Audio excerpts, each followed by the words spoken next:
1750 ਇਹ ਮਸਜਿਦ ਬਣਦੀ ਪਈ ਹੈ ਔਰ 1799 ਦੇ ਵਿੱਚ ਜਿਹੜਾ ਰਣਜੀਤ ਸਿੰਘ ਨਾਲ ਟੇਕ ਓਵਰ ਕਰ ਰਿਹਾ ਸਿੱਖ ਕਮਿਊਨਿਟੀ ਥੋੜ੍ਹੀ ਤਾਦਾਦ ਸੀ, ਮੁਸਲਿਮ ਵੱਡੀ ਤਾਦਾਦ ਦੀ ਸਨ।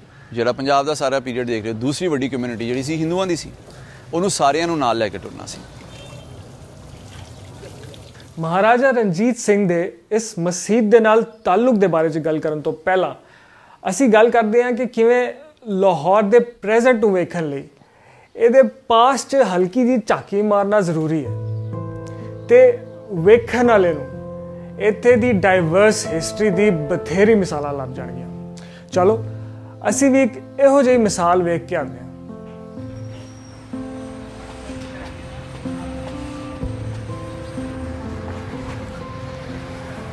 ਲਾਹੌਰ ਦੇ ਰੰਗ ਮਹਿਲ ਬਾਜ਼ਾਰ ਵਿੱਚ ਇੱਕ ਉੱਚੇ ਚਬੂਤਰੇ ਤੇ ਬਣੀ ਕਰੀਬ 300 ਸਾਲ ਪੁਰਾਣੀ ਇਹ ਮਸਜਿਦ ਇਸ ਸ਼ਹਿਰ ਦੀ ਕਲਚਰਲ ਤੇ ਰਿਲੀਜੀਅਸ ਡਾਈਵਰਸਿਟੀ ਦਾ ਇੱਕ ਸਬੂਤ ਹੈ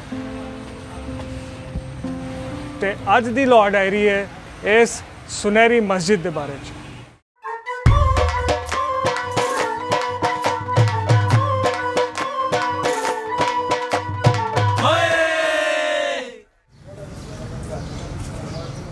ਇਹ ਵੇਲਾ ਮੁਹੰਮਦ ਸ਼ਾਹ ਰੰਗੀਲਾ ਦਾ ਹੈਗਾ, ਮਗਰ ਇੱਥੇ ਮੀਰ ਮੋਇਨ ਉਲ ਮੁਲਕ ਜਿਹਨੂੰ ਤੁਸੀਂ ਮੀਰ ਮੰਨੋ ਦੇ ਨਾਂ ਤੋਂ ਵੀ ਜਾਣਦੇ ਹੈਗੇ ਹੋ, ਉਹ ਗਵਰਨਰ ਸੀ ਤੇ ਉਹਦਾ ਇੱਕ ਦਰਬਾਰੀ ਸੀ ਜਿਹਦਾ ਨਾਂ ਸੀ ਨਵਾਬ ਭਿਕਾਰੀ ਖਾਨ। ਤੇ ਉਹਨੂੰ ਇਹ ਲੱਗਿਆ ਕਿ ਯਾਰ ਮੈਨੂੰ ਨਾ ਕੋਈ ਇੱਕ ਮਸਜਿਦ ਬਣਾਉਣੀ ਚਾਹੀਦੀ ਜਿਹੜੀ ਕਿ ਬਹੁਤ ਯਾਦਗਾਰ ਕਿਸਮ ਦੀ ਹੋਵੇ। ਫਿਰ ਜਿੱਥੇ ਅਸੀਂ ਖਲੋਤੇ ਹਾਂ ਅੱਜ, ਉਹਨੇ ਡੱਬੀ ਬਾਜ਼ਾਰ ਤੇ ਕਸ਼ਮੀਰੀ ਬਾਜ਼ਾਰ ਦੇ ਵਿਚਕਾਰ ਇਹ ਥਾਂ ਦੇਖੀ। ਬਾਕੀ ਵੱਡੀ ਮਸਜਿਦਾਂ ਦੇ ਨਾਲ ਉਹਦੇ ਵਿੱਚ ਜੋ ਕੁਛ ਸੀ ਉਹ ਇਹਨਾਂ ਨੇ ਦਰਿਆ ਨੂੰ ਕੂਜ਼ੇ ਵਿੱਚ ਬੰਦ ਕੀਤਾ। ਹਰ ਸ਼ੈ ਜਿਹੜੀ ਦੂਸਰੇ ਮਸਜਿਦ ਪਾਈ ਜਾਂਦੀ ਉਹ ਇਹਦੇ 'ਚ ਵੀ ਹੈ। ਸੈਂਟਰ ਦੇ ਵਿੱਚ ਛੋਟਾ ਹਾਊਸ ਵੀ ਬਣਾਇਆ ਤੇ ਫਲੋਰਿੰਗ ਵੀ ਹੈ, ਅੰਦਰ ਫੈਸਕੋਸ ਵੀ ਨੇ, ਡਿਟੇਲਸ ਆਫ ਦ ਮਿਨਟਸ ਵੀ ਨੇ, ਡੋਮ ਡਿਟੇਲਸ ਵੀ ਨੇ। ਬਲਕਿ ਉਹਨੂੰ ਇੱਕ ਸਟੈਪ ਅੱਗੇ ਲੈ ਗਏ ਕਿ ਉਹਨੂੰ ਐਲੀਵੇਟਡ ਵੀ ਕਰ ਛੜਿਆ ਔਰ ਗੋਲਡਨ ਵੀ ਕਰ ਛੜਿਆ ਤਾਂ ਕਿ ਅੱਖਾਂ ਤੋਂ ਹਰ ਲਿਹਾਜ਼ ਨਾਲ ਉਹ ਨਜ਼ਰ ਆਉਂਦੀ ਰਹੇ ਬਿਲਡਿੰਗ। ਕੰਜ਼ਰਵੇਸ਼ਨ ਦੇ ਵਿੱਚ ਸਭ ਤੋਂ ਇੰਪੋਰਟੈਂਟ ਚੀਜ਼ ਹੁੰਦੀ ਹੈ ਕਿ ਕੋਈ ਸ਼ੈ ਜਿਹੜੀ ਉਸ ਦੀ ਓਰੀਜਨਲ ਫਾਰਮ ਹੈ ਉਸ ਨੂੰ ਡਿਸਟਰਬ ਤੋਂ ਬਚਾਇਆ ਜਾਏ। ਅਨਟਿਲ ਅਨਲੈਸ ਕਿ ਉਸ ਤੋਂ ਬਗੈਰ ਸਾਡਾ ਗੁਜ਼ਾਰਾ ਨਾ ਹੁੰਦਾ ਹੋਵੇ ਤਾਂ ਫਿਰ ਅਸੀਂ ਕਹਿੰਦੇ ਕਿ ਉਸ ਦੇ ਵਿੱਚ ਇੰਟਰਵੈਂਸ਼ਨ ਕੀਤੀ ਜਾਂਦੀ ਤਾਂ ਕਿ ਬਿਲਡਿੰਗ ਸਟੇਬਲਾਈਜ਼ ਹੋ ਜਾਏ, because the existence of the building is more important. ਇਸ ਤੋਂ ਬਾਅਦ ਜਿਹੜਾ ਇੱਕ ਪ੍ਰੋਜੈਕਟ ਅਸੀਂ ਕਰਨਾ ਚਾਹ ਰਹੇ ਹਾਂ ਉਹ ਹੈਗਾ ਪਿੱਛੇ ਬੌਲੀ ਬਾਗ।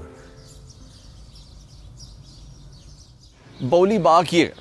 ਜਹਾਂਗੀਰ ਦਾ ਵੇਲਾ ਸੀ, ਇੱਕ ਪਠਾਨ ਸੀ, ਉਹ ਛੱਜੂ ਭਗਤ ਦੀ ਦੁਕਾਨ ਸੀ, ਉੱਥੇ ਕੁਛ ਪੈਸੇ ਉਹ ਕੋਈ ਮਾਨਤਨ ਰਖਵਾ ਕੇ ਗਿਆ। ਉਹ ਕੁਛ ਮਿਸਅੰਡਰਸਟੈਂਡਿੰਗ ਹੋਈ ਕਿ ਉਹਨੂੰ ਪਤਾ ਨਾ ਲੱਗਿਆ, ਉਹਦੇ ਮੁਲਾਜ਼ਮ ਨੇ ਇੱਧਰ ਉੱਧਰ ਰੱਖ ਦਿੱਤਾ, ਕੇਸ ਚਲਾ ਗਿਆ ਕਾਜ਼ੀ ਕੋਲ। ਉਹ ਜਿਹੜਾ ਪਠਾਨ ਸੀ ਉਹ ਕੇਸ ਹਾਰ ਗਿਆ। ਇਨ ਬਿਟਵੀਨ ਕੀ ਹੋਇਆ ਕਿ ਉਹਨੂੰ ਛੱਜੂ ਨੂੰ ਉਹ ਬਟਵਾ ਲੱਭ ਗਿਆ, ਉਹ ਲੈ ਕੇ ਹੁਣ ਪਠਾਨ ਕੋਲ ਗਿਆ ਕਿ ਯਾਰ ਵੈਰੀ ਸੌਰੀ ਇਹ ਕੰਮ ਖਰਾਬ ਹੋ ਗਿਆ। ਤੇ ਉਹਨੇ ਕਿਹਾ ਕਿ ਵੀ ਚੂੰਕਿ ਹੁਣ ਮੈਂ ਕੇਸ ਹਾਰ ਬੈਠਿਆ ਵਾਂ ਤੇ ਮੇਰਾ ਇਹਨਾਂ ਪੈਸਿਆਂ ਦੇ ਉੱਤੇ ਕੋਈ ਵੀ ਹੱਕ ਨਹੀਂ ਹੈਗਾ। ਮਾਮਲਾ ਹੁੰਦੇ ਸਿੱਖਾਂ ਦੇ ਜਿਹੜੇ ਪੰਜਵੇਂ ਗੁਰੂ ਨੇ ਗੁਰੂ ਅਰਜੁਨ ਦੇਵ ਜੀ ਕੋਲ ਗਿਆ। ਜਿਸ ਵੇਲੇ ਉਹਨਾਂ ਨੂੰ ਸਾਰੀ ਸਮਝ ਲੱਗੀ ਤੇ ਉਹਨਾਂ ਨੇ ਕਿਹਾ ਕਿ ਅੱਛਾ ਇਹ ਕਰਨਾ ਹੈ ਕਿ ਅਸੀਂ ਇੱਥੇ ਇੱਕ ਬੌਲੀ ਬਣਾ ਲਏ। ਤੇ ਸਿੱਖਾਂ ਦੇ ਵਿੱਚ ਇੱਕ ਟ੍ਰੈਡੀਸ਼ਨ ਹੈਗੀ ਹੈ, ਤੁਸੀਂ ਇਹਨੂੰ ਵੀ ਸਮਝੋ ਕਿ ਜਿੱਥੇ ਜਿੱਥੇ ਗੁਰੂ ਹੋਰਾਂ ਨੇ ਕਿਸੇ ਵੀ ਗੁਰੂ ਜੀ ਨੇ ਕੋਈ ਪੈਰ ਧਰੇ ਨੇ ਜਾਂ ਕੋਈ ਕਿਧਰੇ ਬੈਠੇ ਨੇ ਕੁਛ ਵੀ ਹੈ, ਉਹ ਉਸ ਥਾਂ ਨੂੰ ਗੁਰਦੁਆਰਾ ਮੰਨ ਲੈਂਦੇ। ਤੇ ਚੂੰਕਿ ਗੁਰੂ ਅਰਜੁਨ ਦੇਵ ਜੀ ਦਾ ਸਾਰਾ ਮਾਮਲਾ ਸੀ, ਉਹਨਾਂ ਨੇ ਇਹਨੂੰ ਵੀ ਗੁਰਦੁਆਰਾ ਬੌਲੀ ਸਾਹਿਬ ਆਖਣਾ ਸ਼ੁਰੂ ਕਰਤਾ।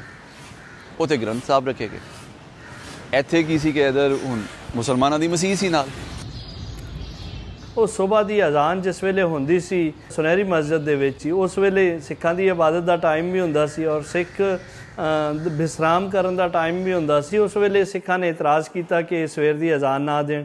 ਮਹਾਰਾਜਾ ਰਣਜੀਤ ਸਿੰਘ ਨੇ ਉਹਨਾਂ ਨੂੰ ਕਿਹਾ ਕਿ ਤੁਸੀਂ ਅਜ਼ਾਨ ਕਿਉਂ ਦਿੰਦੇ ਹੋ। ਕੁਛ ਟ੍ਰੈਡੀਸ਼ਨ ਦੇ ਵਿੱਚ ਇਹ ਕਿਹਾ ਜਾਂਦਾ ਕਿ ਉਹਨੇ ਜਿਹੜੇ ਉੱਥੇ ਗ੍ਰੰਥੀ ਸਨ ਉਹਨਾਂ ਨੂੰ ਕਿਹਾ ਕਿ ਜੀ ਚੂੰਕਿ 5 ਵਕਤ ਦੀ ਨਮਾਜ਼ ਹੁੰਦੀ ਹੈ ਤੇ ਅਸੀਂ ਅਜ਼ਾਨ ਬੰਦ ਕਰਵਾ ਦਿੰਦੇ ਹਾਂ, ਤੁਸੀਂ ਉਹ ਜਿਹੜੇ ਮੁਸਲਮਾਨ ਨੇ ਉਹਨਾਂ ਦੇ ਬੂਹੇ ਖੜਕਾ ਕੇ 5 ਵੇਲੇ ਉਹਨਾਂ ਨੂੰ ਉਠਾ ਦਿਆ ਕਰੋ, ਕਿਉਂਕਿ ਅਜ਼ਾਨ ਦਾ ਬੁਨਿਆਦੀ ਮਕਸਦ ਹੈਗਾ ਕਿ ਮਸਜਿਦ ਆਓ ਨਮਾਜ਼ ਪੜ੍ਹੋ।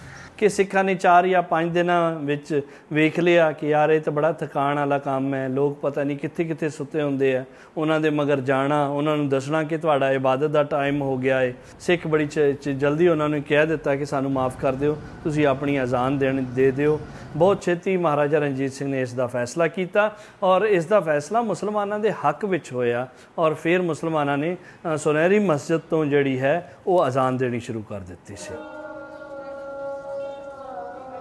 ਇਹ ਮੇਰਾ ਵਿਰਸਾ ਵੀ ਹੈ, ਇਹ ਹਰ ਪੰਜਾਬੀ ਦਾ ਵਿਰਸਾ ਹੈ, ਇਹ ਮੁਸਲਮਾਨ ਜਿਹੜੇ ਇੱਥੇ ਰਹਿ ਰਹੇ ਨੇ ਉਹਨਾਂ ਦਾ ਵੀ ਵਿਰਸਾ ਹੈ।